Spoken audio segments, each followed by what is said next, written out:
A partir de este momento comienza Marcianos.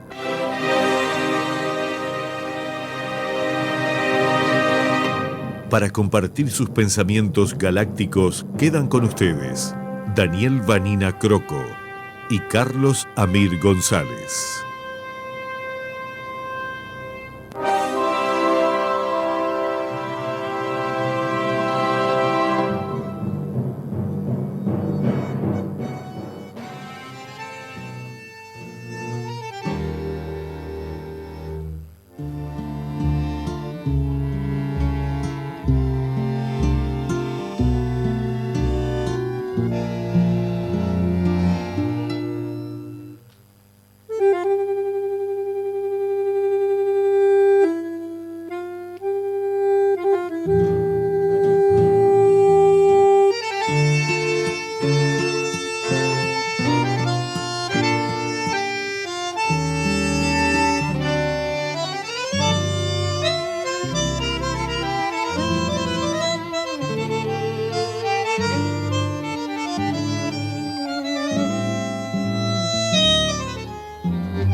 San Juan y Boedo antiguo y todo el cielo, Pompeya y más allá la inundación, tu melena de novia en el recuerdo y tu nombre flotando en el adiós, la esquina del herrero, barro y pampa de tu casa, tu vereda y el zanjón, y un perfume de yuyos y de alfalfa que me llena de nuevo el corazón. Es sur, paredón y después es sur, una luz de almacén, y ya nunca me verás como me vieras, recostado en la vidriera esperándote. Ya nunca alumbraré con las estrellas nuestra marcha sin querellas por las noches de Pompeya, las calles y las lunas suburbanas, y mi amor y tu ventana, todo ha muerto, ya lo sé.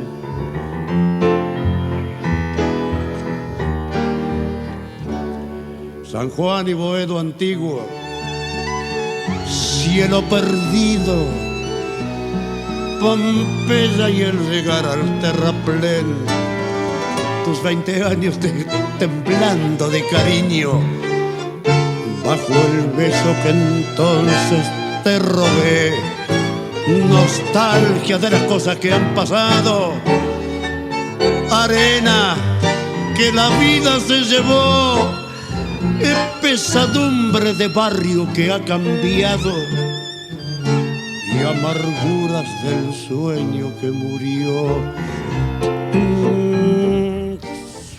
Muy buenas tardes, amable audiencia de la imprescindible y de esto que hemos denominado Marcianos. Hoy con un comandante de vuelo en la suplencia de Leo Pereira, tenemos a don Vicente Lima, un experimentado navegante también de estas naves marcianas. Nos visita el profesor Luis Maceda. Muy buenas tardes, profesor. ¿Cómo anda? Buenas tardes. Buenas tardes. Carlos, buenas tardes, Daniel. Un saludo para toda la audiencia de Marcianos. Un habitual miembro de Mañanas de Radio, junto con otros ilustrados visitantes que en la hora central de 9 a 10 suelen visitar Mañanas de Radio, y que hoy tenemos el honor en Marcianos, Daniel Vanina, de que nos visite a nosotros, a raíz de que ha hecho referencias a su libro, de las buenas, de las malas y de las más o menos. Lo vi en una crítica muy aguda. Los dos me ponen cara de espanto porque por supuesto que lo que estoy diciendo no es cierto. No es cierto nada, no. Magnífico análisis. La verdad que nosotros nos oportunizamos y lo invitamos a venir. Claro, de paso cañazo, ¿no? Estuvo en la presentación de su libro también, estuvo con una vecina allí que también leyó el libro, que creo que intervino en el programa que se hizo Mañana de Radio, porque fue una de las oyentes que intervino diciendo que había leído el libro, ¿no? Ajá. Y que le daba un poco de chucho eso de las críticas a Marx, pero que está decímelo a mí, ¿no? Bueno, y el profesor Luis Maceda hizo varias menciones, hizo un análisis muy profundo, e inclusive invitando a la audiencia a hablar de socialismo, democracia y después, tituló él, y que la audiencia se pronunciara en el sentido de que hacia dónde estamos yendo, este mundo actual hacia dónde está yendo al socialismo, está yendo al comunismo o está yendo a un capitalismo con rostro humano. Esa fue la forma en que planteó. O al holocausto. O al holocausto. Eso no lo planteamos. Yo que no creía. Dramático. Yo que no creía en los jinetes del apocalipsis, cada vez creo un poquitito más. Pero bueno. Entonces, profesor, damos inicio con estas consideraciones que usted hizo. Y yo creo que hoy podríamos desplegarnos más sobre ese territorio que Vanina deja como para responder ciertas interrogantes, ¿no? Que son inclusive... Yo me vine preparado, ¿eh? Yo vine con artillería. Buenísimo, con artillería pesada. Bueno, obviamente que algunas de las cuestiones que el libro plantea no las pudimos tratar ese día en Mañana de Radio. Claro, entonces ahora que lo tenemos acá frente a frente, mano a mano y hombre a hombre, muy bien, le vamos a le decimos a nuestra audiencia entonces 29030302 quienes quieran participar en el programa, o pueden mandar mensaje de texto en clave de WhatsApp a través del 098 190 384. Luis Maceda, adelante. Bueno, el libro de Daniel es un libro arduo por la digamos importancia de los temas que trata, por las interrogantes que genera y también por las propuestas, algunas heterodoxas con respecto al futuro, ¿no? Y hay una suerte de revisión acerca o de resignificación de lo que pasó con la sociedad humana, ¿no? A partir del colapso que se dio a fines de los años 80, ¿no? Y que yo creo que hasta hoy sigue profundizándose, ¿verdad? Ese mundo, ese sistema socialista mundial que cayó. Cuando uno a veces escucha algunas noticias, yo digo, bueno, estas son las piedritas del muro de Berlín que siguen cayendo, ¿no?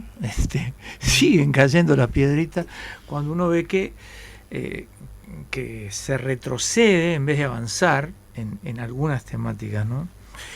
Pero yo en la charla no mencioné una frase que figura en el libro y que yo creo que es todo un disparador para el que lo lee, que está en la página 51, donde Daniel, hablando de las consecuencias que tuvo el advenimiento de la Revolución Rusa, dice una frase que es esta: la victoria del socialismo era solo cuestión de tiempo. Eso está en la página 51 del libro. Y cuando yo lo leí me acordé de un filósofo argentino recientemente fallecido, José Pablo Feynman, que tiene una producción muy importante, pero tiene ahorita un libro bastante chico, que se llama La historia desbocada. Y en el prólogo de ese libro dice una cosa muy parecida. Si ustedes me permiten, vamos a leerlo porque es breve el texto. Dice José Pablo Feynman: hubo un tiempo en que la historia tenía un sentido. Crecí en medio de ese tiempo. Durante los años 60, todos repetían una frase: el mundo marcha hacia el socialismo. Y agrega: o no todos, porque no todos querían que marchara hacia ahí. Había muchos dispuestos a impedirlo. Créanme, lo lograron. Pero después, dice. Y dice algo más. Durante esos años era una certeza cálida. Eso de que el mundo marchaba hacia el socialismo. Entregaba una esperanza inmediata. Y después sigue, ¿no? El prólogo.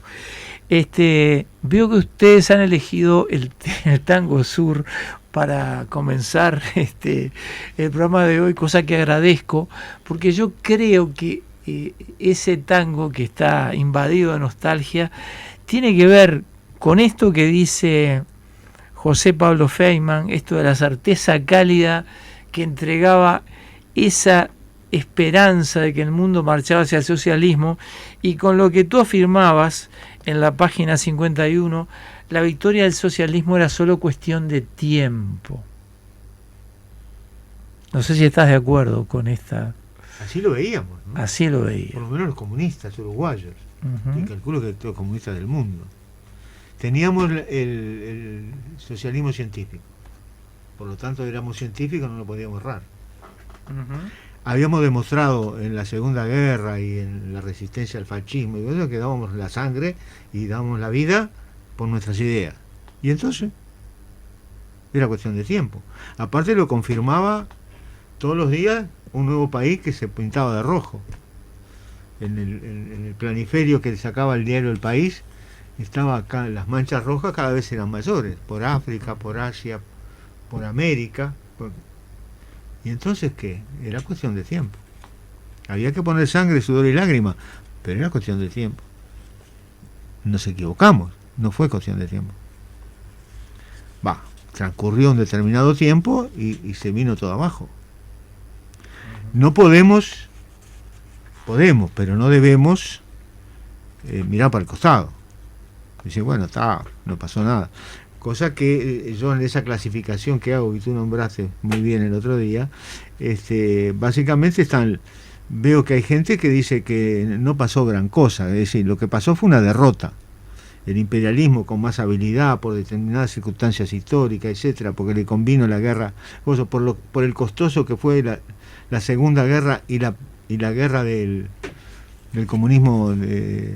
El comunismo de guerra, justamente, la invasión de los países en la época de Lenin, en el inicio de la revolución, todo eso imposibilitó que los cuadros comunistas desarrollaran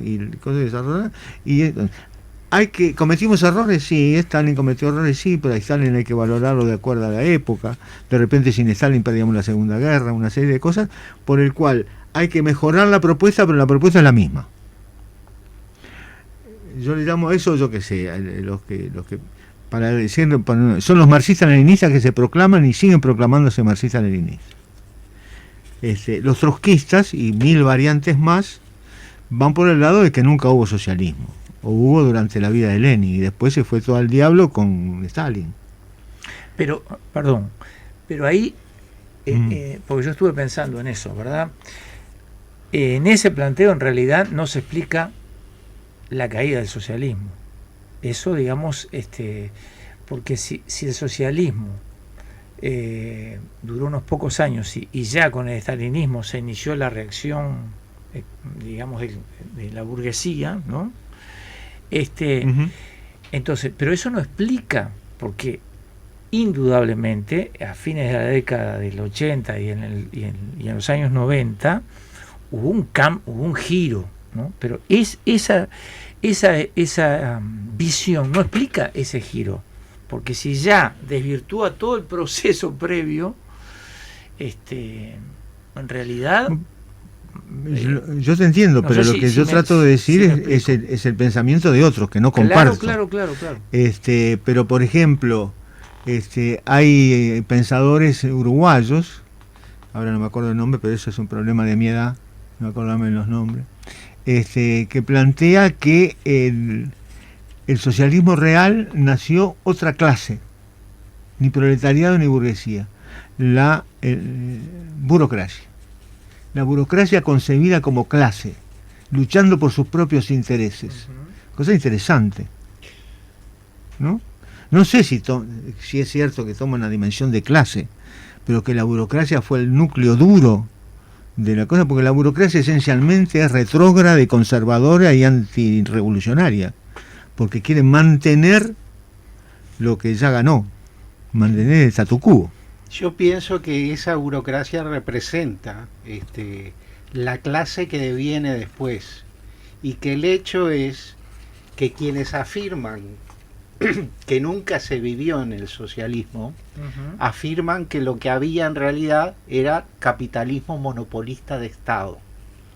Sí, hay varias definiciones. Y que entonces el partido político que asume la dirección del Estado puede ser comunista, puede ser socialista, pero la evolución del proceso económico y social es lo que patentiza el hecho de la construcción del socialismo como tal. Si hay una cuestión que no se mueve en este sentido desde el Estado, sino que se mueve en el sentido de seguir formalizando y realizando el capitalismo monopolista de Estado, los que ocupan ese Estado como poder político devienen en eso que tú, Luis, inclusive pones en el programa cuando dices que en 3 años más de 70 empresas de Rusia que estaban en manos del Estado, el 70%. El 70% de las empresas de Rusia que estaban en poder del Estado, se les da una suerte, se empiezan a vender acciones o bonos, se le dice a los ciudadanos que esos bonos van a valer el equivalente a 2 autos de lujo de la época, que era el Volga, y finalmente toda esa burocracia que estaba agazapada por ahí y que estaba recibiendo dinero del Estado es la que termina comprando principalmente las acciones esas que se decía que iban para el pueblo. Y se las compró a la gente, inclusive a la gente. La gente las acciones las usó para comer. La usó para comer. Claro. Sí. Se devaluaron de tal manera las acciones, pero los que acopiaron más acciones se convirtieron en propietarios de las empresas. Absolutamente. Propietarios privados, y se enriquecieron estruendosamente. Por eso decían que el socialismo fue el camino más largo entre el feudalismo y el capitalismo.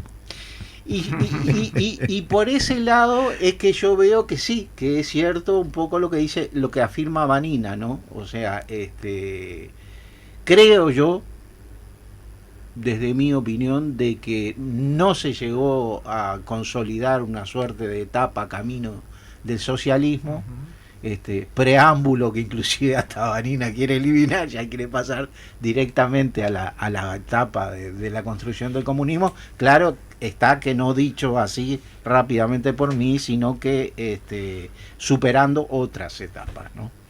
Luis. Bueno, yo increíblemente, la primera vez que oí hablar del fin de la posibilidad de la vuelta del capitalismo en las sociedades socialistas fue no leyendo un libro de sociología o de política, sino leyendo un libro de psicoanálisis. Un libro de un conjunto de psicoanalistas argentinos, escrito en 1974, en la Universidad de Córdoba, que se llamaba Psicología, Ideología y Ciencia. En ese libro, por primera vez, para mi sorpresa, alguien planteaba que si no había un cambio en la subjetividad de los habitantes del bloque socialista, se cernía el peligro del regreso del capitalismo, ¿no? Y me pareció en ese momento una exageración. Digo, este tipo está delirando, ¿no? ¿Cómo? Porque creo que lo hablábamos el día de la presentación del libro.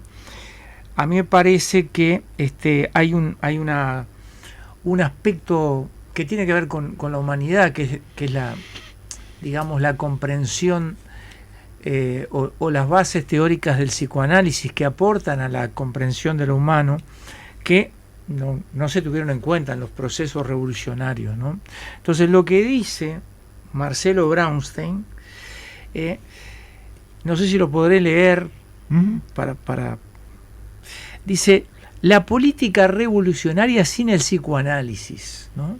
Dice, se tiende a realizar y se realiza la necesaria revolución en las instancias económicas y jurídico-política de una formación social sin una correlativa revolución ideológica y cultural.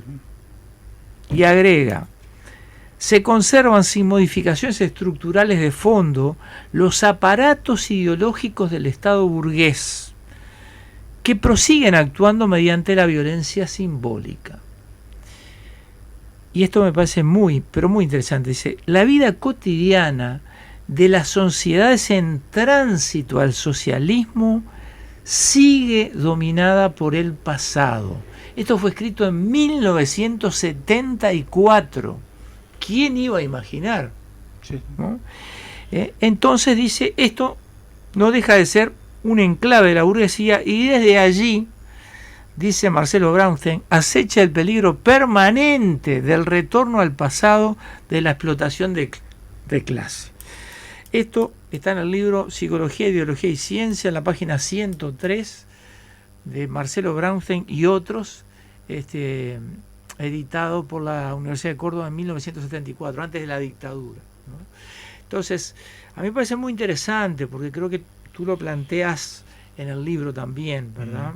Cómo hubo un cambio en la propiedad de los medios de producción, pero no en las relaciones de producción, y no en lo que tiene que ver con lo cultural, digamos, ¿no?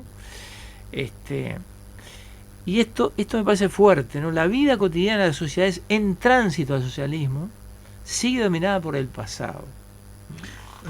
En la década del 60, el primer hombre que en esta tierra cuestionó el socialismo fue el Che. Yo ahí en el libro pongo el otro Che, porque no es el Che de la revolución. Es el Che economista, el Che que había hecho cursos y había estado en la Unión Soviética, cosas, y dijo, frente al esquematismo radical de Stalin, ahora se levanta un pragmatismo que no me convence. Nosotros no peleamos solamente por justicia, sino peleamos por un hombre nuevo. No me interesa una revolución sin revolución cultural, sin cambio cultural. No sé, lo dice con otras palabras, muchas más coherentes que las que estoy diciendo yo, pero la idea creo que es eso. Y la idea de la construcción, por ejemplo, en el seno de las sociedades, de las familias rusas, quedó el cristianismo ortodoxo grabado a fuego, y con eso perdimos, porque no convencimos a nadie.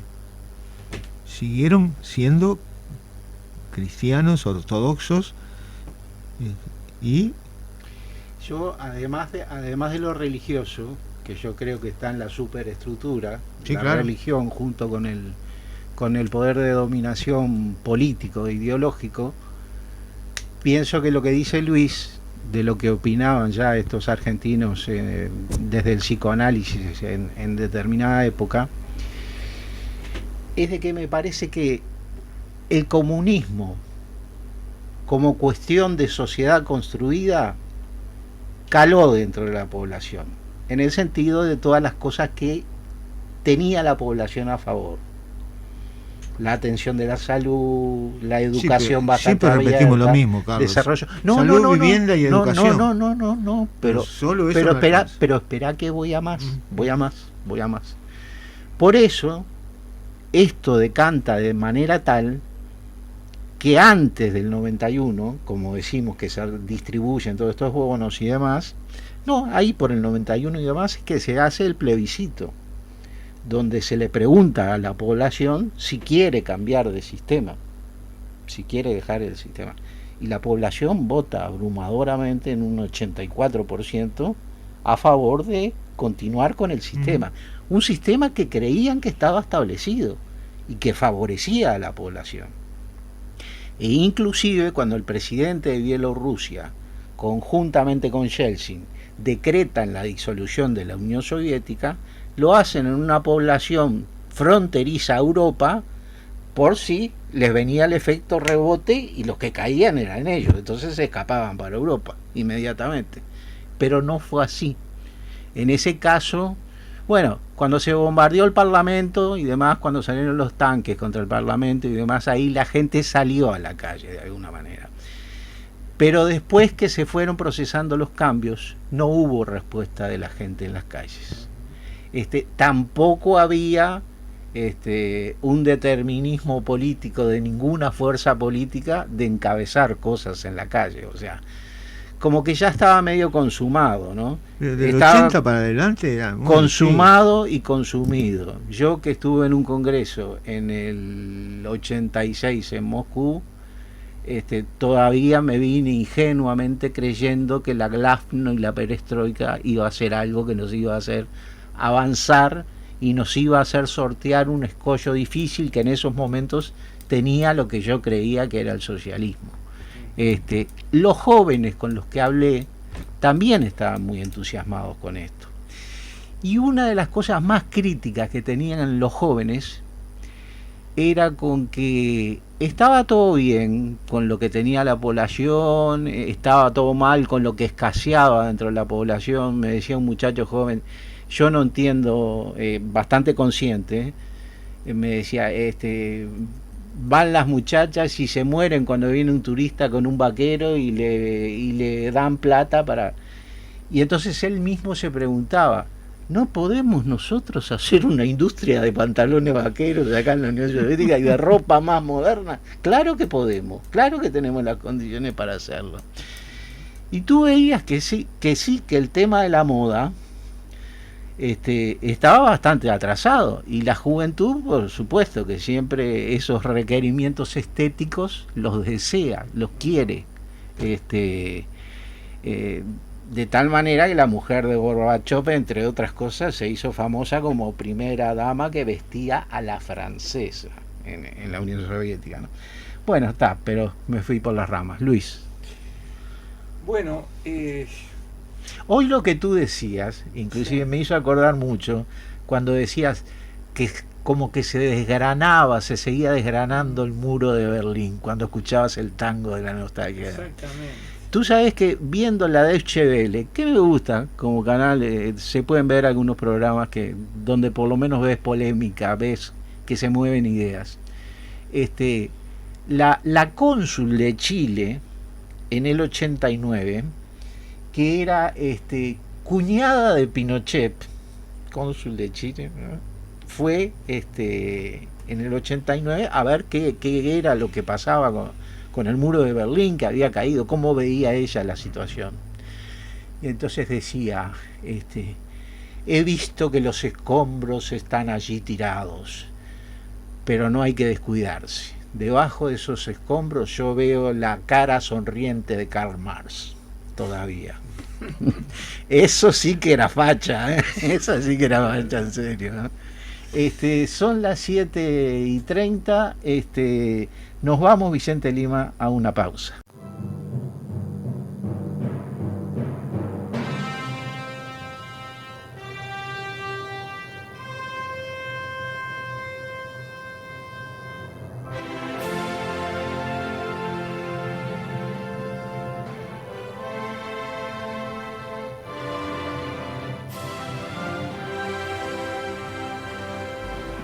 (19:34), regresamos a la tarde de la imprescindible, tarde de marcianos, calurosa tarde.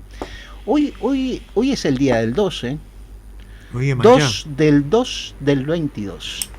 2 del 2 del 22. No en sé. el 2222 va a ser más 2 todavía. Seguramente. Usted que tiene tanto optimismo histórico, No, y que no, siempre dice el no. capitalismo tiene los siglos contados. Tal cual. Y así me va llevando a mí, con ese cuento. Luis. Bueno, vamos a entrar a picarla, como dijo. A ver, Vamos a ver, me gustó esa.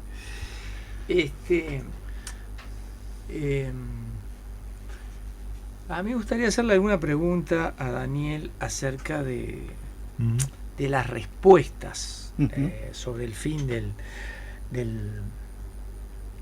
sistema socialista mundial, ¿no?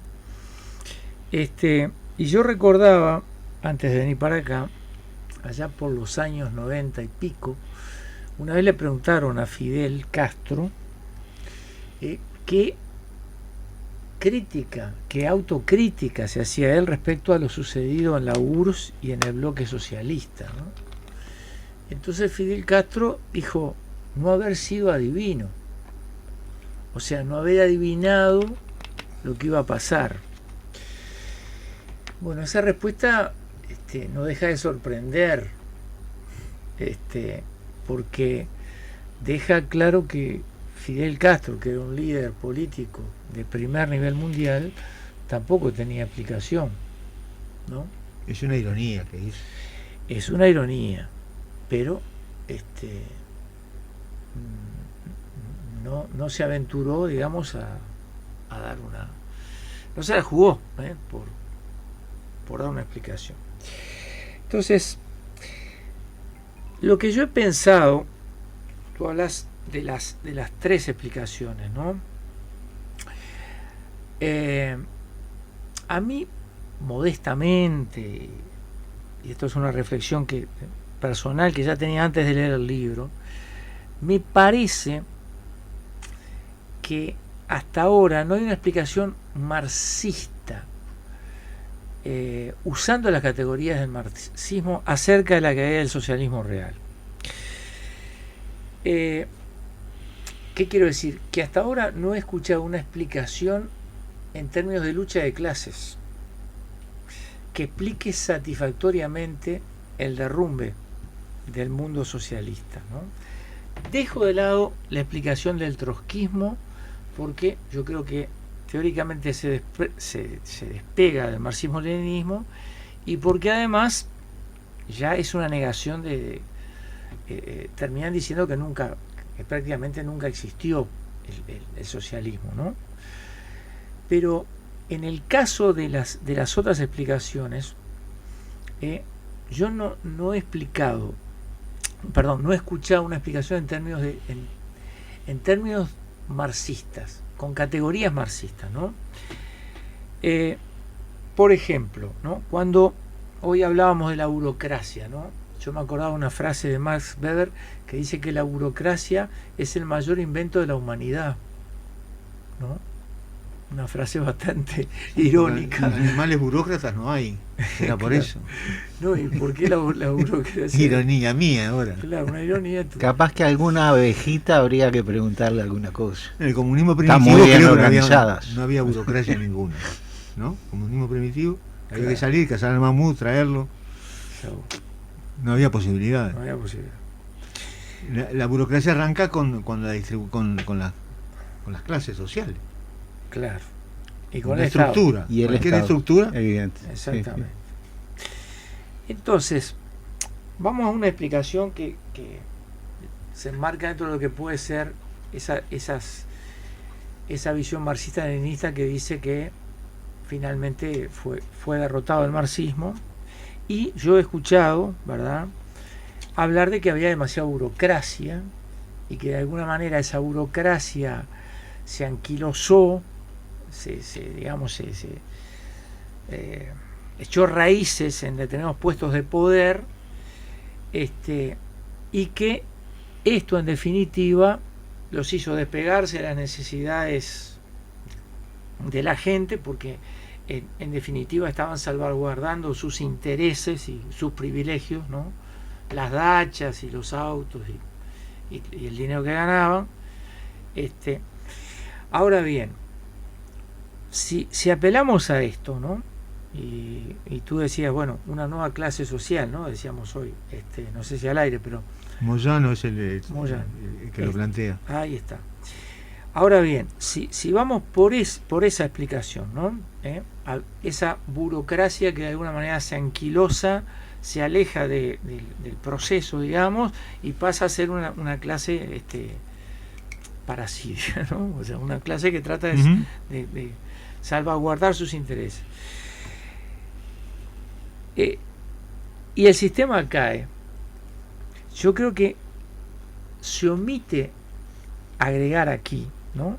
El sistema cae por eso. Ahora bien, pero resulta que los oprimidos de ese sistema, que en definitiva son aquellos que eran víctimas, digamos, o que eran oprimidos por esta burocracia, no retornaron al poder.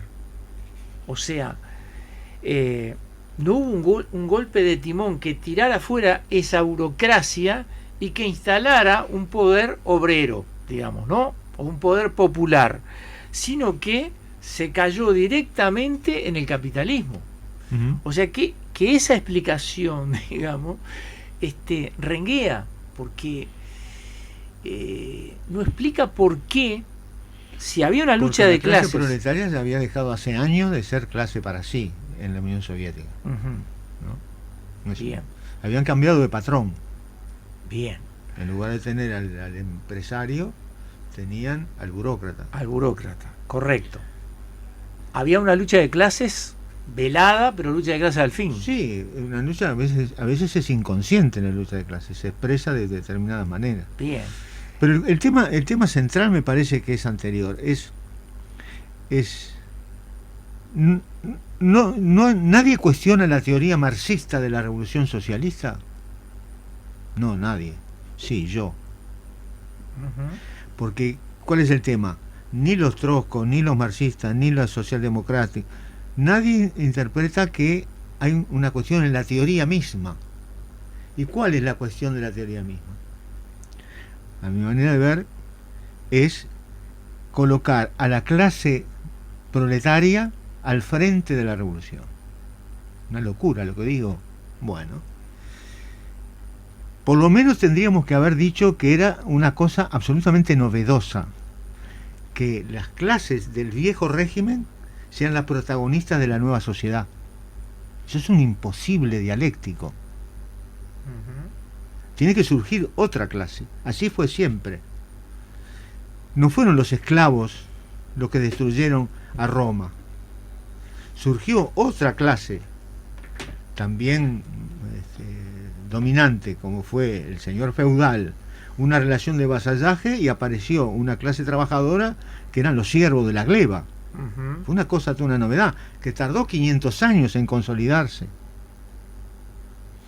Y esos siervos de la gleba no fueron los que generaron el capitalismo. Es más, en las 4 premisas de Marx, una de las cosas es el trabajo libre. O sea, el trabajo no siervo, no en una relación de vasallaje. La fuerza de trabajo libre es una de las condiciones para que surgió la burguesía. Los habitantes de los burgos, los que se habían sacado la relación feudal de encima. Y ahí constituyeron una nueva clase, y esa nueva clase fue dominante 200 o 300 años después que se esbozó. porque las primeras relaciones comerciales de la clase fueron en el siglo XIII, XIV, porque el siervo trabajaba en este lugar, en este feudo, y vendía su fuerza de trabajo por plata al feudo de al lado, y empezó. Y los mecenas de las grandes transformaciones eran señores feudales, adelantados de cabeza. Que fueron, muchos se trasladaron al comercio. Está la etapa que analiza Marx también, que es la del mercantilismo, ¿no? Como una fase que ocupa Pero Marx nos decía que no podía ser el socialismo. Porque Marx decía, si en el seno de la vieja sociedad no están ocultas las condiciones para una sociedad sin clases, todo intento de cambiarlo es una quijotada. Entonces hicimos una gran quijotada en el siglo XX, o espartaqueada, como le llamo yo en el libro, porque Espartaco tuvo 3-4 años dándole a Roma y vengándose, odiando a los romanos y a las cosas. Cuando agarraban 10 o 12 romanos, lo hacían pelear entre ellos como lo hacían pelear a los esclavos, y destruyéndolos, hasta que pero no podían, no estaban dadas las condiciones para cambiar la sociedad esclavista en el siglo I antes de Cristo. Entonces, ¿cuál es el tema? El tema es que la sociedad que nos proponemos es una sociedad muy especial, muy única.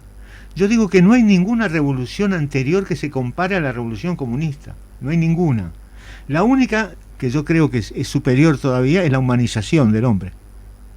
El ser humano, cuando se hace, llamémosle revolución a eso, que es la revolución entre es una de las cosas que más no se dio cuenta que diagnosticó o que recreó, que no se dio cuenta porque no la jerarquizó, nunca se oí decir que se jerarquizó, y yo me parece que fue lo más importante que hizo Marx, fue descubrir que el trabajo en el hombre es instintivo, que el hombre es tanto hombre porque trabaja, es un instinto con comillas, porque es un instinto adquirido. Los instintos no se adquieren, viene con el ser humano, viene con el mono, viene con el animal correspondiente, pero este instinto, pero el hombre no puede parar de progresar, no puede parar de generar cosas, con la mano, con el pensamiento y con la palabra, en una trilogía dialéctica imborrable. Así arrancó el hombre y no lo para nadie, eso no lo para nadie. ¿Y la nueva sociedad cómo va a ser? La sociedad sin clases antagónicas, la sociedad decíamos que era del pan y las rosas. Marx decía que el hombre saltaba de la prehistoria a la historia social del hombre. Estos ridículos 10.000 años, dentro de 100.000 años va a ser una cosa despreciable, pero bueno, a nosotros nos tocó vivir esta parte. Entonces, esa sociedad no tendrá otro camino, otro mecanismo distinto. Hay una valoración antidialéctica del proletariado. ¿A qué me refiero? A que pensamos que el proletariado tiene que hacer lo siguiente.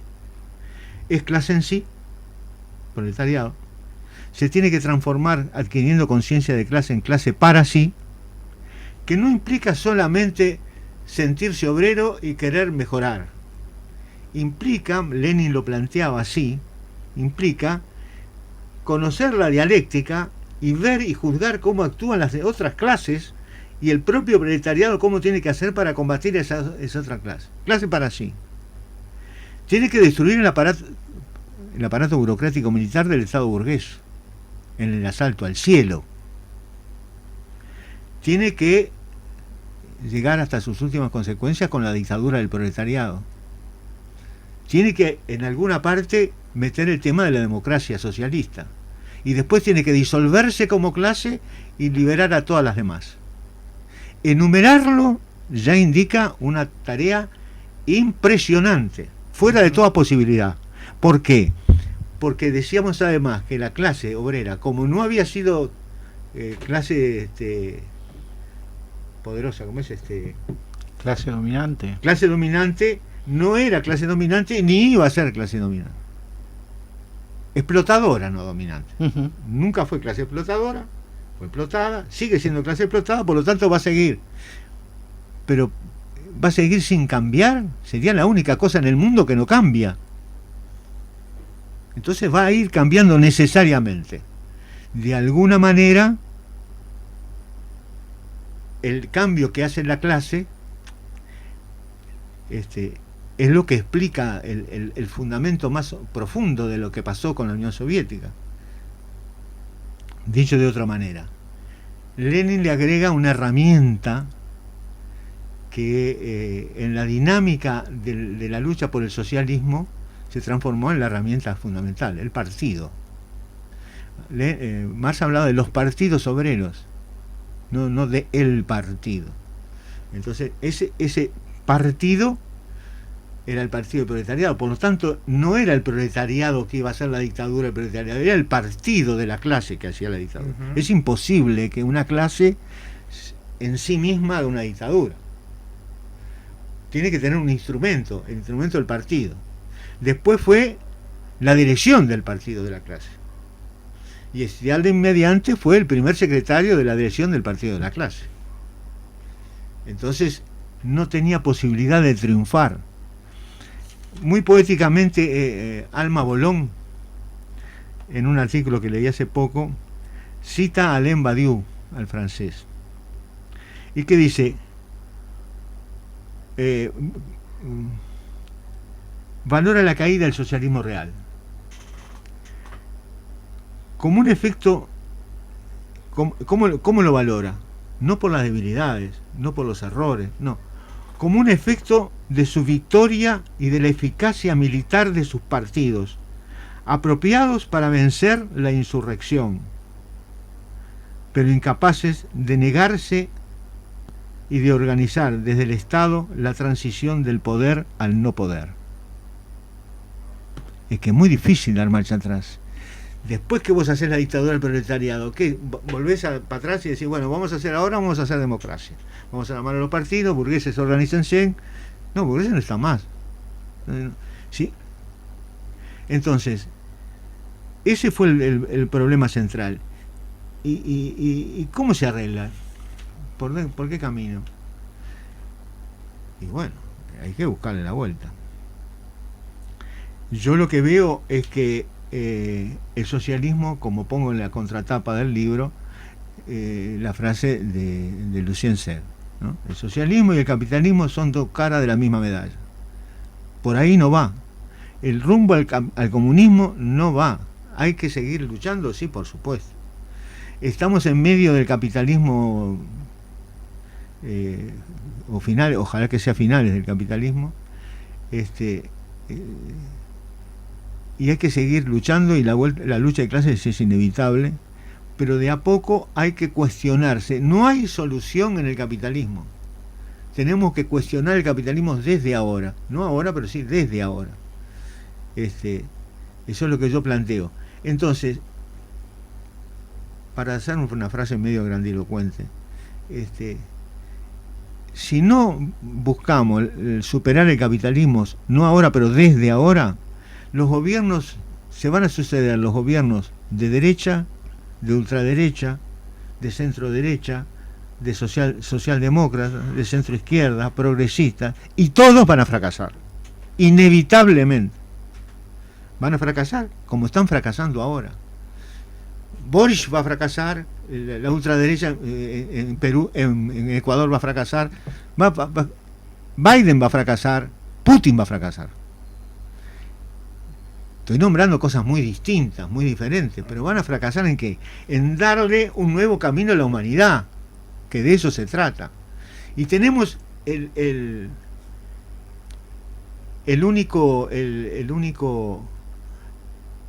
que va a conducir la revolución. Marx y el Che Guevara nos dieron la solución. Va a ser el cooperativista culto que hablaba Marx, muy emparentado con el hombre nuevo. Y la Argentina Rauber nos dice, y yo comparto plenamente, que va a ser, porque hay una paradoja, el hombre nuevo no se va a forjar en la vieja sociedad, y si no hay hombre nuevo no va a haber nueva sociedad, por lo tanto no tiene solución. La única solución es dialéctica, tenemos que hacer al mismo tiempo la nueva sociedad y el hombre nuevo, que va a tener que ser cooperativista culto, porque Marx nunca plantea ninguna otra solución que no sea el cooperativismo, que tiene muy mala prensa, pero Marx nos advertía una cosa importante que encontré por ahí, que el cooperativismo no es solución, sino es genérico, sino es para toda la sociedad. Toda la sociedad tiende a ser cooperativista, porque le genera una dinámica totalmente nueva que nunca tuvimos. No es haciendo una fábrica de torta frita cooperativa, o el vidrio, o fábricas fundidas, o Pluna, que era la muerte anunciada, crónica de una muerte anunciada. Ahora le digo una cuestión que plantea un hombre de fútbol que está en el tema de la mención que usted hace a esa diferencia dentro de lo que es cooperativismo como tal. Luis. Una pregunta. Perdónenme que me pongo como loco. Hay que picarla. Hay que picar. Una pregunta. Según este desarrollo que tú estás planteando, yo te hago una pregunta contrafáctica. ¿Marx entonces no sería leninista?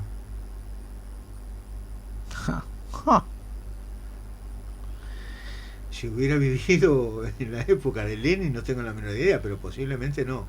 Es una pregunta contrafáctica, ¿eh? Sí, no podemos saber. No sería leninista, porque si la apuesta de Marx pasaba a través de esos cooperativistas cultos,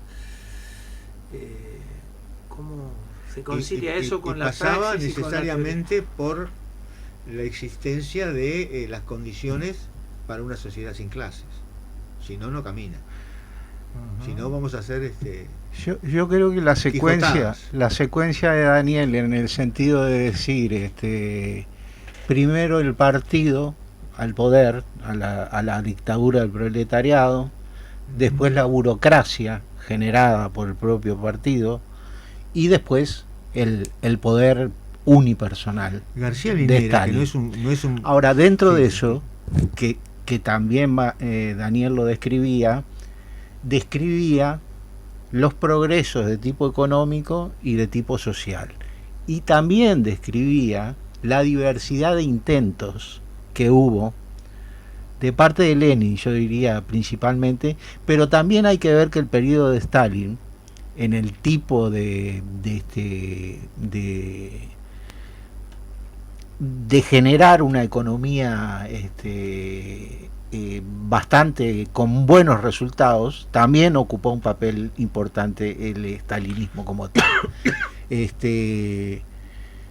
Ahora, yo creo que aquí la cuestión está en eso que planteaba Marx en cuanto a el ascenso, y que tú también lo planteabas desde esos materiales, y que yo recordaba también en una oportunidad a Marx, cuando Marx dice: los cambios de la sociedad de tipo social y económico quizás nos lleven décadas de construirlo. Los usos y costumbres y hábitos de la sociedad puede ser que nos lleve un milenio reconstruirlos. Por eso yo entiendo que es muy importante eso. No hay en paralelo a la descripción de cómo se va tomando el poder y cómo se va manteniendo el poder de parte de un aparato, conjuntamente con el crecimiento y el ascenso de la clase social explotada para poder ejercer el poder. No existe ese proceso, y existe el proceso viejo, ese que lo describen los que tú citaste, donde la ideología de la clase dominante sigue siendo aunque haya cambiado ideológicamente, sigue siendo una ideología de clase dominante de cuño capitalista, más que de cuño socialista, porque no acelera el ascenso de la clase social trabajadora y no la convierte en el hombre nuevo, no la convierte, por eso la convierte inclusive en eso que, ¿te acordás cuando develábamos en una clase el tema del demiurgo que cita Marx, que es cuando el hombre queda enajenado y apresado siempre desde arriba, siempre mirando hacia arriba, primero a los dioses, después a los gobernantes que resulta que son descendientes de los dioses según las religiones que los acompañan y demás, y después tienen que seguir mirando para arriba a un partido revolucionario, a un líder de ese partido revolucionario que deviene en el único liderazgo que queda. Cuanto más líder, menos hombre y nuevo. Siempre sujetos, lamentablemente hay que decirlo, a ser rebaños de seguir al líder de la cosa. Pero digo, no todo ha sido ni tan malo ni tan pésimo. Lo que pasa es que uno se asoma al mundo y se encuentra con esto, de que le dicen, bueno, hoy por hoy este mundo es casi unipolar, en el sentido que más del 90% de las naciones están bajo regímenes capitalistas. Sí, no sé cómo. Nos vamos y ya volvemos con Luis Maceda y Daniel Vanina a Marcianos.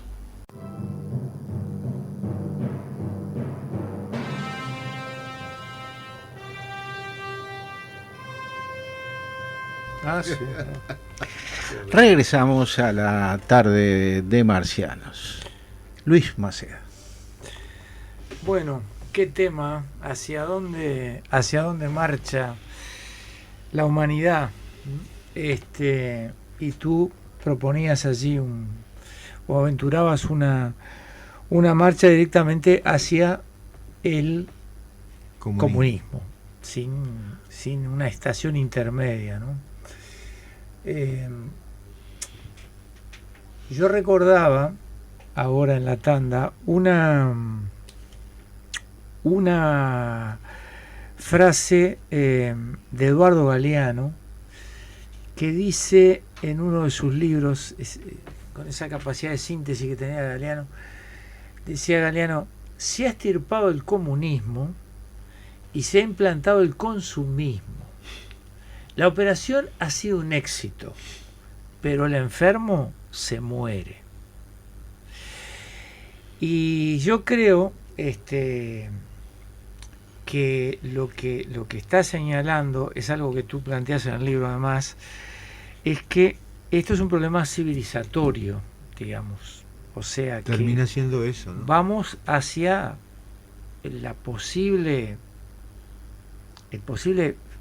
fin de la humanidad, ¿no? Me acuerdo, creo que Rodney Arismendi hablaba de la nada histórica, decía, ¿no? En el sentido de que la Guerra Fría podía llegar a un nivel de que se exterminara la vida sobre la Tierra, ¿no? Ahora ese peligro ya no opera a ese nivel, pero el desenvolvimiento del sistema es tan digamos, tiene tanta capacidad de depredar, que lo que está en riesgo acá no son uno o dos países, sino que es la humanidad, ¿no? Esto de que el enfermo se muere. No sé qué te parece esa imagen, esa síntesis que hace Galeano, ¿no? Sí, y la humanidad como sistema de vida, ¿no? Porque nuestra especie, al ser una especie que ha llegado a niveles superiores de la utilización del planeta Tierra, que es compartido con todas las otras especies existentes, como dice Leonardo Boff, cuando decimos luchar por la vida, es luchar por la vida de nuestra especie, pero es luchar por la vida del planeta. Nuestra especie no existe si no existe el planeta. Pero además, dice, dentro del planeta nosotros pensamos que la vida es lo que visibilizamos todos los días y cotidianamente. Entonces a veces nos pensamos que la humanidad es la vida cotidiana de la vida. No, lo visible de vida en el planeta es el 5%. El 95% de las especies que existen en el planeta con vida no son visibles, son las microscópicas. No sabía esa cifra. Es impresionante, es impresionante. Entonces la lucha por la vida es una cosa que hay que maximizar y verla en sus justos términos, porque la desaparición de la actividad humana ha llegado a un estado tan depredatorio que además cuando no es que se eliminen sistemas de vida, se elimina la biodiversidad de determinados lugares. Pero yo voy a discrepar con una cosa, que yo te entiendo que sí, lo querés decir, pero no es el ser humano que está haciendo eso, es el ser humano en el capitalismo. En el capitalismo, sí. ¿No? Sí, es el ser humano en el capitalismo. Y también es cierto que yo, enfrentado con el tema de sacar el socialismo como una vía intermedia, como una etapa intermedia, me encontré en la nada cósmica. Entonces, ¿cuál sería la etapa? Hay una etapa, me parece que hay. Yo planteo una etapa que es la crisis final del capitalismo. Sin crisis no va a haber nada. ¿Por qué? Cuanto peor mejor, no, es otra cosa. Le estoy planteando otra cosa. ¿Por qué? Porque de ahora en adelante vamos a tener que vencer y convencer. Hay una cosa, en el libro me mato explicando cosas, pero después descubrí una palabrita griega que me solucionaba el problema, la parresía. La parresía es decir la verdad de frente siempre. Se acabó el maquiavelismo. No estamos para construir el príncipe, estamos para construir el hombre nuevo. Entonces yo soy comunista y quiero el comunismo, así que no van a tener que acusarme de comunista porque yo lo digo. Ya no hay una acusación ninguna. Y lo voy a convencer.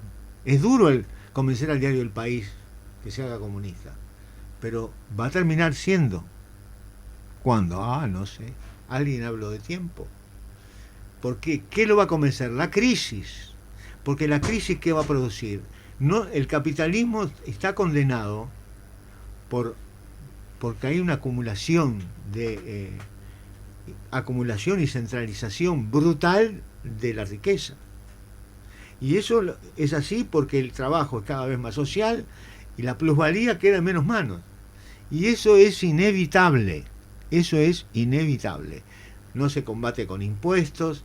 Los ricos se juntan y dicen, cóbrenos más impuestos, por favor. Cóbrenos más impuestos.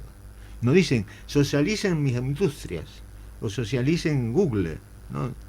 Dice, cóbrenme más impuestos. Porque saben, porque se los dice el Montpellier, los Sintang. Entonces ya está todo escrito eso. Pero eso no lo puede solucionar el capitalismo. Haga lo que haga. Yo creo que la humanidad no está en un holocausto atómico, no, porque la burguesía no es suicida. Porque eso sería el suicidio de la humanidad. Empieza a tirar bomba atómica entre Estados Unidos, Rusia, la India, Israel, se acabó el mundo. Ahora, ¿qué opinas tú de las inversiones no sé si multimillonarias, pero no sé si no me quedo corto, pero de los billones de dólares que se invierten en la carrera espacial? ¿Qué hay detrás de eso? ¿No será que algunos avisoran el colapso del sistema y tratan de asegurarse un lugar en otro rincón del sistema? Eso parece. Eso lo plantea Feynman. El que parece que está metido en esas cosas, el otro día estuve leyendo un diploma, es el de Tesla. ¿Cómo es? El que fabrica los coches eléctricos y demás. Es el multimillonario que estuvo haciendo viajes. Pero eso yo creo que está vinculado con el desarrollo tecnológico del ser humano y con el trabajo del ser humano y también con la lucha interimperialista. Porque ahora tenemos 3 imperialismos en competencia, China, Rusia y, según yo lo veo, Rusia, China y Estados Unidos. Con la particularidad que Estados Unidos pelea con Rusia por el tema armas, por desarrollo armamentístico, cosa que China no pelea. Está construyendo a paso redoblado 10 portaaviones, tiene una base en Djibouti, creo, en África, porque se la ve venir también por ese lado. Y Estados Unidos compite con China en desarrollo económico, cosa que no compite Rusia, que vive del petróleo y del gas. Y tienen armas. Tiene una zona de competencia que es Europa, pero, que en estos momentos está más radicalizada Estados Unidos la compite situación. Compite con los dos. Y no quiere que se unan. Es una situación muy complicada. En medio de esa situación, la crisis va a seguir desarrollándose y profundizándose. Ahora, tenemos que convencer ¿a quién? A todos. Y la última etapa del comunismo tendrá que hacerse con hombres nuevos y con cooperativistas cultos y con la burguesía transformada en cooperativistas. Y las Fuerzas Armadas también habrá que convencerlas. Ganarlas no pudimos, cada vez podemos menos por el desarrollo tecnológico. Y eso es una especie de arrullo socialdemócrata que estoy planteando. Bueno, pero tiene un ingrediente nuevo que es así. Desde ahora, ¿qué quiere decir? Que cuestiono la propiedad privada, empezando por la propiedad privada de la tierra, porque siempre la propiedad de la tierra es un robo de alguien que se apropió de la tierra. La tierra no es ni de los peces, ni de los charrúas, ni de los españoles, ni de Artigas, ni de los orientales, de nada. La tierra es la tierra. Estuvo millones de años sola dando vuelta al cohete hasta que nosotros la vida apareció en el último minuto del año cósmico y nosotros la vida apareció en el último día del año cósmico y nosotros en el último minuto. Y cuando aparecimos nosotros fuimos al rey de la creación y ahora antes la dominamos y ahora la estamos destruyendo capitalismo mediante. Entonces, sociedades anónimas, no más. Anónimo nada anónimo. La sociedad tiene que saber todo. ¿Por qué no? Pero no lo podemos hacer, pero lo decimos y lo cuestionamos. Parresía. Lo decimos y lo cuestionamos. ¿Secreto bancario? No, secreto de ningún tipo, ni bancario ni no bancario. Yo puedo tener un amante y no tengo que contárselo al Estado y a la sociedad. No tiene nada que ver, pero estamos hablando de la sociedad y de los intereses sociales. ¿Y la banca offshore? No, ninguna. Entonces no Suiza, no Delaware, el estado que son los principales en el mundo. La pobre Panamá, con los Panama Papers, estuve averiguando y está en el puesto 12, porque antes de ella hay 11 más. Entonces, es un camino largo, terriblemente largo, pero yo no veo otro. Porque aparte, comunismo a prepo, entonces ya no hay que saltar el cielo, es saltar rumbo al nombre nuevo, rumbo a la nueva sociedad, sin clases. Y es más, allá por el 2000, este hombre que me rompió la cabeza, que fue Lucien Sev, murió de COVID a los 90 y algo de años en Francia en el 20. O en el 21, no, creo que en el 20, a fines del 20. Pero en esos Actual Mar que hacían en Francia, allá por el 2009, 2010, 2011, no recuerdo bien, hace todo un planteo en donde él plantea que es cierto que ahora se están dando en el seno de la sociedad tardocapitalista, esta neoliberal, se están dando las condiciones para la sociedad sin clases. Y enumera cosas que está interesante en el libro, yo las enumero, y ahí uno puede empezar a soñar y empezar a inventar y a recrear cosas. Y están ahí las condiciones. ¿Cuándo se consolidarán? Bueno, si no empezamos van a tardar más. Eso es lo que yo me digo. Si no empezamos van a tardar más. ¿Cómo empieza esto? Es imposible. Eso ya no es cuestión de en un solo país no, en un solo país no se puede. Por lo menos regional. Entonces tenemos que esperar a que se armen gobiernos anticapitalistas en Argentina, anticapitalistas, no progresistas, anticapitalistas. En Argentina, Brasil, Paraguay, para poder arrancar nosotros, algo de eso tiene que hacer. Tenemos que conectarnos con movidas anticapitalistas de otros lugares, de otros países. Ahora, hay un problema.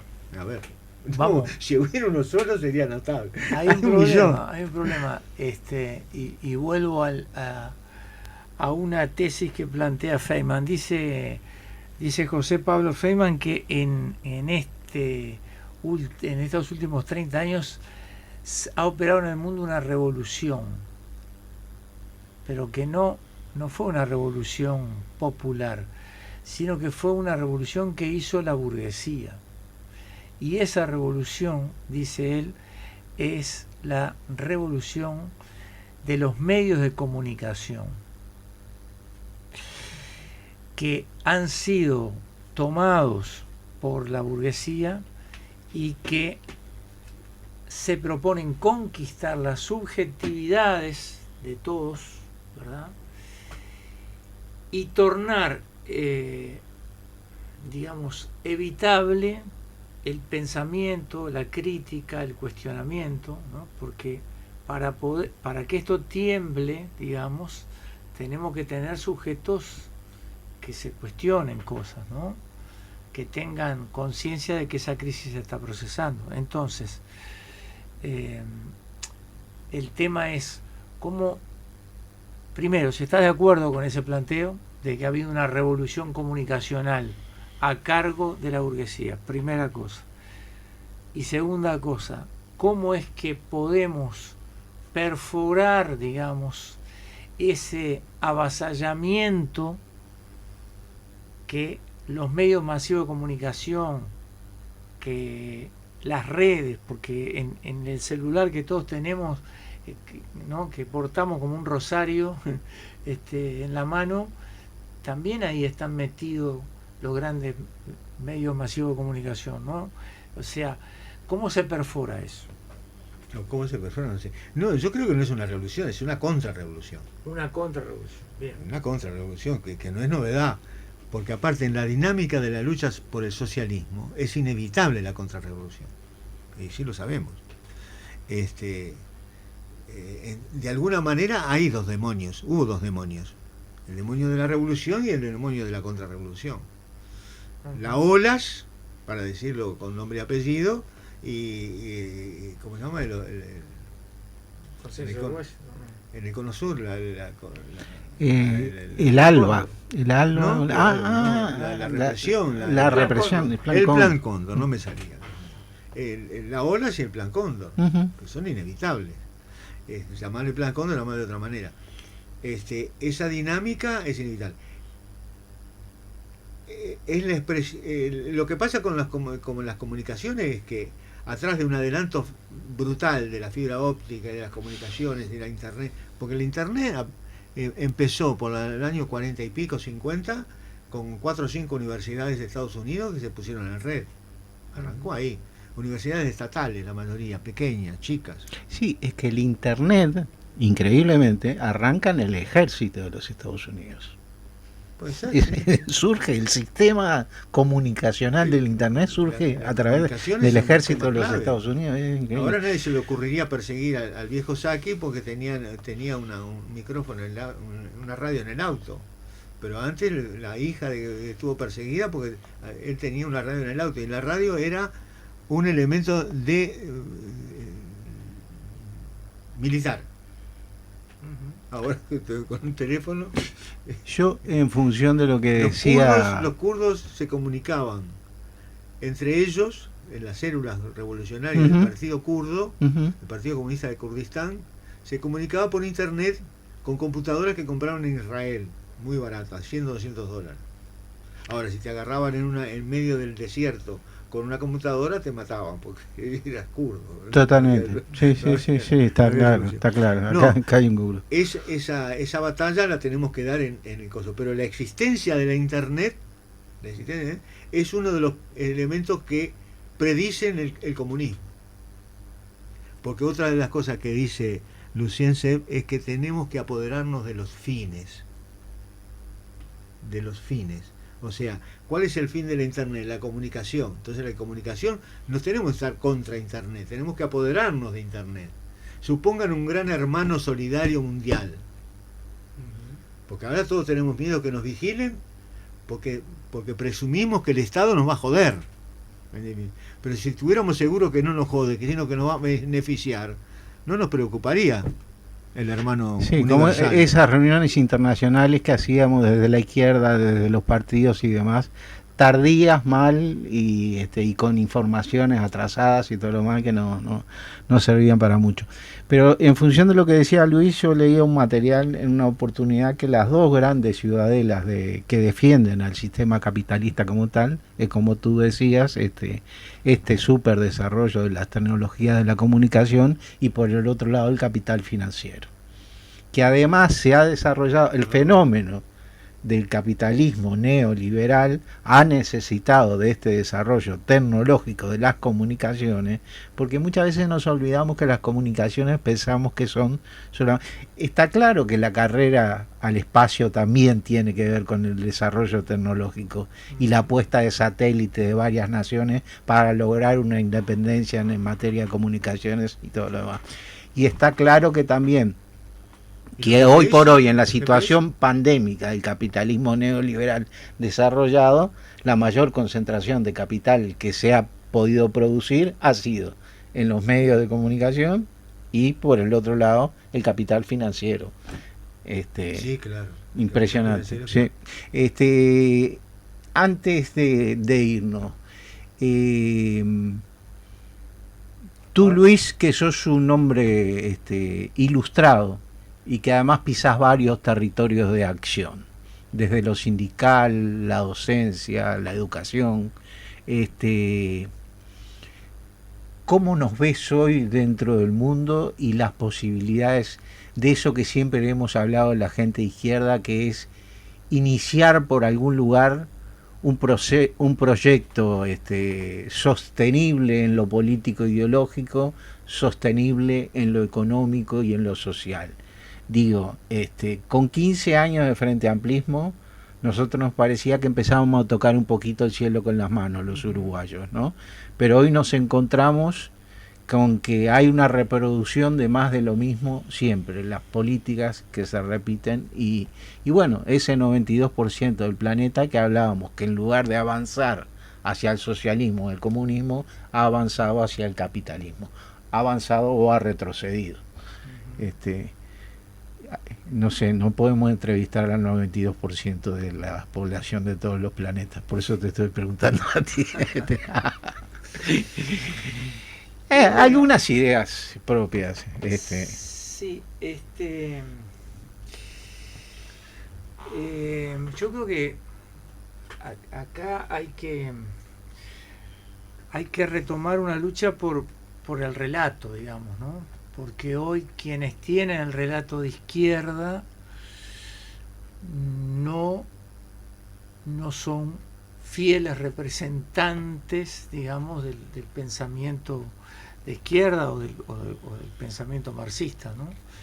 Ha habido un giro ideológico, ¿no? Hay una cosa ¿Lo decís solo en lo político o dentro del movimiento obrero y popular en muchos territorios? Bueno, yo creo que hay vasos comunicantes, ¿no? Uh-huh. Yo me acuerdo una anécdota que dice Zizek en un libro, en 6 ensayos sobre la violencia, de un tipo que lo estaban controlando a la salida de la fábrica porque pensaban que estaba robando. Entonces, cada vez que el tipo salía de la fábrica con una carretilla, entonces le decían, por favor, muestre, entonces destapaba la carretilla y no llevaba nada, ¿verdad? Y el tipo se iba con la carretilla. Y eso se repitió una vez, 2 veces, 3, 10 veces, nunca le encontraban nada, hasta que al final se avivaron y se dieron cuenta que lo que estaba robando era la carretilla. O sea, había usado un señuelo, ¿verdad? Un señuelo fascinante. O sea que uno a veces queda encandilado por un señuelo y realmente va como los peces a la luz y deja de cuestionarse, ¿no? Entonces, yo creo que muchos relatos de la izquierda de hoy en nuestro país funcionan de esa manera, ¿no? Y se vuelve a repetir el cuento de la carretilla, ¿no? Entonces yo creo que hay una lucha por el relato, y bueno, y me parece que debemos aunar esfuerzos y cerebro, el libro y esta propuesta de ustedes, en el sentido de tratar de volver a pensar juntos y de encontrar un relato legítimo, ¿no? La idea nuestra cuando comenzamos con Marcianos era tratar un poco de no meternos en lo coyuntural, digamos, del presente, y más que sobrevolarlo, hacer parte de lo que tú decís, rescatar un relato con determinadas categorías filosóficas que se han perdido. Yo te he escuchado hablar a ti, Luis, y está muy bien que lo hagas, más allá, y siempre tenés esa inteligencia comunicacional que yo digo que sabes convertir lo importante en interesante, la forma en que lanzás tus desafíos cuando visitas Mañanas de Radio. Y yo creo que bueno, uno de ahí aprende cosas, y yo esto que he rescatado de un periodista, que era un periodista de derecha, que es Cebrián, que dijo que sí, que el secreto de la comunicación está en tratar de convertir a los temas importantes en interesantes, para que sean bien recepcionados de parte de la gente, ¿no? Por supuesto que esto de Marcianos, que tiene que ver con el marxismo, es complejo de por sí. Entonces, poder de pronto, requerimos siempre, al que le va a resultar interesante Marcianos, va a tener que partir de un promedio, de un punto medio, por lo menos, de cierto conocimiento e información de determinadas cosas. Pero contar con tu colaboración para hacer más entendible lo complejo, de cosas que necesitamos, además, porque el marxismo, cuando plantea la revolución, la plantea es increíble, como una necesidad y no como algo tan encumbrado, digamos. Después de ahí empieza la complejidad, ¿no?, de las cosas. Y bueno, recordando siempre aquello de que lo que el árbol tiene de florido, en esto de recuperar relatos, viene de lo que tiene sepultado. Gracias, Vicente Lima. Nos vemos. Hasta la próxima. Muchas gracias. Así pasó Marxianos, que se reencuentra con ustedes el próximo martes a las 19 horas.